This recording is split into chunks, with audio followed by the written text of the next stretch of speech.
Shalom Uvracha, mes chers amis. Aujourd'hui, une ségoula facile pour avoir beaucoup d'argent et qui marche. Le Chidouché Harim, c'est le Admour Migour Zechuto Yagen Alenu, que sa mémoire nous bénisse. Eh bien, il dit dans son livre qui s'appelle Au nom du Magid Mikojnitz, de mémoire bénie, celui qui mange des pommes le soir de Shabbat, il est sûr d'avoir une parnassa toute la semaine. Et c'est sûr que de ces pommes-là,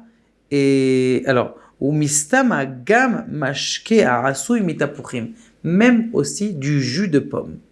Alors a priori, on ne comprend pas comment c'est possible que quelqu'un il mange des pommes le soir de Shabbat, le soir de Pêcheur, il va avoir une parnassa pour toute la semaine. Le Kaf HaChaim, un contemporain, il y a à peine, 50 ans, eh bien, il dit comme ça, Tapouach, en vérité, ça fait référence au Etrog, parce qu'il est marqué dans la Gemara, Sanhedrin, que Adam Arishon, une des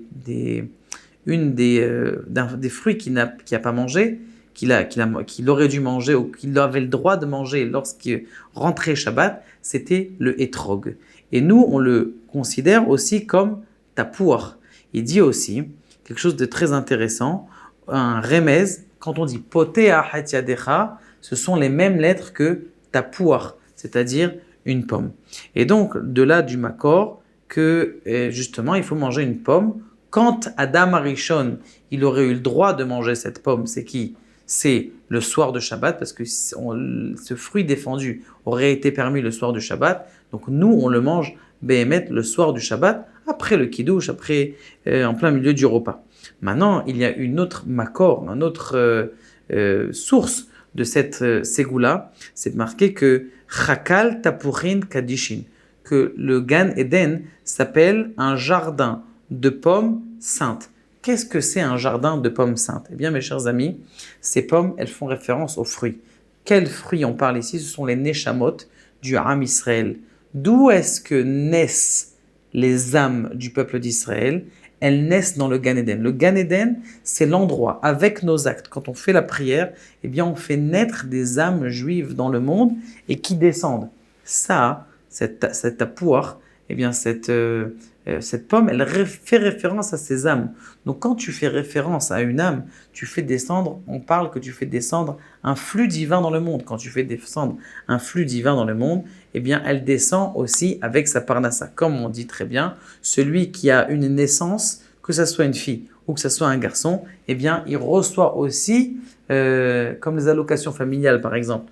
Vous voyez très bien que quand est-ce que vous recevez les allocations familiales ? Quand vous avez l'enfant, alors les allocations familiales, elles vous rajoutent de l'argent. Une histoire contemporaine.